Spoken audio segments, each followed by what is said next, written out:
Hey, Sneekylinux back. It's part 2 of Sneaky's Corner 2. I hope you enjoyed the first bit. And so here's the second bit. So where was we? Yes, we're back to the questions. Right, question here from, I don't know who it is. If I were to take any element from any distro, what would your ideal distro consist of? For example, installer from, software manager from, responsiveness, looks of, default selection of software, full stop. I realise you can do this kind of thing with Tiny Core, but completely hypothetically, what would your perfect distro contain? Keep on the great work, blah blah blah blah blah blah blah blah blah.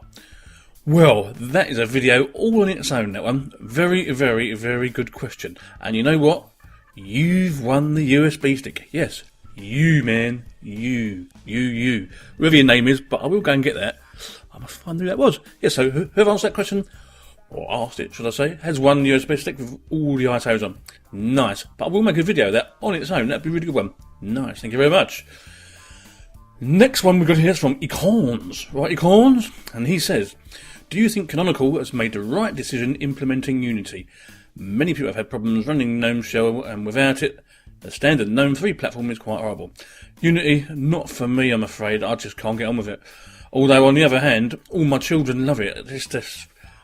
maybe I'm just getting too old for all this change all the time. No, but the kids love it. I mean, they had the Ubuntu Network Remix, and it's the same sort of thing with the same sort of icons. And now it's got the bar down the left-hand side with all the things there. They can't wait till it comes out in next month, basically, and they want it now. But it ain't happening until next month, of course. But yeah, I mean, I don't think I should have implemented it straight away. But remember, you will have the opportunity to run GNOME as it is. Now, about GNOME 3, now I've played with it a little while. I didn't do a video on it for the simple reason a couple of other people had done videos on it. So I thought there's no point in me doing one anyway. Putting my 10 pence worth in, I'll just wait until I get it right.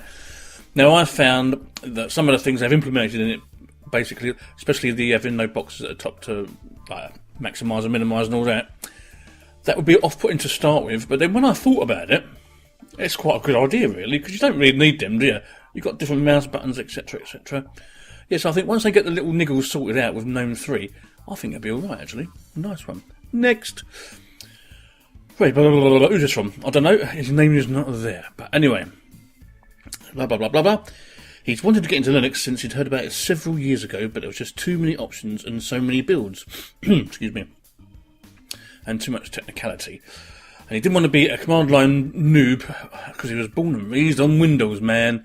Well, weren't we all back in the days of 3.1, because that's what computers came with. You didn't get a choice. Like, you still don't really get a choice yet at the end of the day. Right, anyway, so yeah, we'll get past that bit. Right now, he currently has a flash drive with Attack Pup on it. It's really nice. I like Attack Pup, it's good, it attacks things. And he wants to dual boot with Saline or Ubuntu. Good choice, nice. So here's his question. Do you think the world would be a better place if everyone used Linux, i.e. corporations, end users and governments? Right, okay, I'll answer that one first. We do, in a sense, all use Linux anyway, but it's not like in your PC. It's in your set-top box for your TV, it's in your mobile phones, it's in your kitchen appliances, it's in lots and lots and lots of other stuff, but just not on your desktop. Right, that's the first one. Secondly, yes, I think it'd help everybody if we could all use open source software and Linux-based stuff. But, on the other hand, I'll give you a little story here. There's a council a few miles away from where I live. Well, a few, should we say 60, 70 miles? Now, they was going to get rid of all their Windows stuff and go open source for all the office-based software, etc. Unfortunately, somebody in their solicitors section didn't read the contract that they signed with Uncle Bill and his boys. And, at the end of the day, Microsoft said, well, we want 12 million for you to get out of the contract.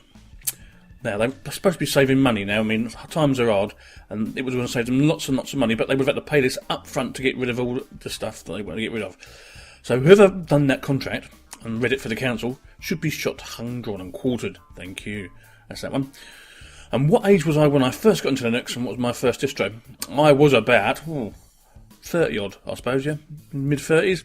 And my first distro was Knoppix. Dun, dun, dun, dun, dun, dun, dun. I still like Knoppix now. I like the new one so much, though. Not so good, the new one. Right, okay, this is from Rahu17. Would I ever make my own Linux distro from scratch? And if so, what would you include with it? I would do if I had the time. I would, but I ain't got the time, to be really honest. I've got so much to do all the time, so it's a pain at the backside. Nice question, though. Okay, this one is from Novell Desktop. How do I record... Sorry, I'll start again. How do I record my desktop using a live CD of Linux? And where does the log file get stored? He tried to use a USB pen drive, but it didn't work.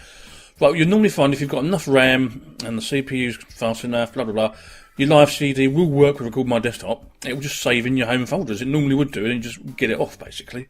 So chuck your thing in, your USB stick, and then get it off like that. Nice one, know what I mean? Give it a try. That's what I did anyway, when I done Chuck and that and a couple of others. So yeah, do it that way, boy. Do it that way. Next one is from Twiller's Awesome again. Blimey, I've had 2 questions from you. Do you see Linux be on an average home user's desktop in the future? 10 years, basically. Hopefully, yes. But I mean, the thing is, the more infighting there is in the Linux community, the less chance it's got to get on the top there. You know what I mean? But I think you will see Ubuntu and maybe Debian come at the forefront here. I mean, it's, at the end of the day, Mark Shuttleworth not in it not to make money, is he? So this is why he will start charging for stuff. He's not in it not to make money. He's in it to make money at the end of the day. But then again, if he comes along and says, well, you can have Ubuntu for, say, £10, £10 all right, isn't it? You don't mind paying 10%. That works and doesn't go bang all the time, and all the drivers work, the sound works, the wireless works, and doesn't go stupid on you every couple of months or something. Do you know what I mean? I mean, once he's got it perfected, yes, I think that's the way it's going to go, and you'll see it on machines, basically. Yes, nice. Nice one. Okay, do I use Windows at all? You know what? Only when I go around clients' houses.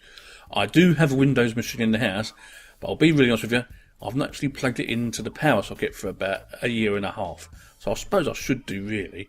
But again, there's no point because I've whipped out the network card for another machine. So I better buy some more, really, wouldn't I? Yeah, but yes, well, I do have one, but we don't use it, really. There's no point, too much hassle, really. And secondly, what is your favourite Windows manager? What do you mean? My favourite LXDE, you mean? LXDE to the X to the F to the C to the E.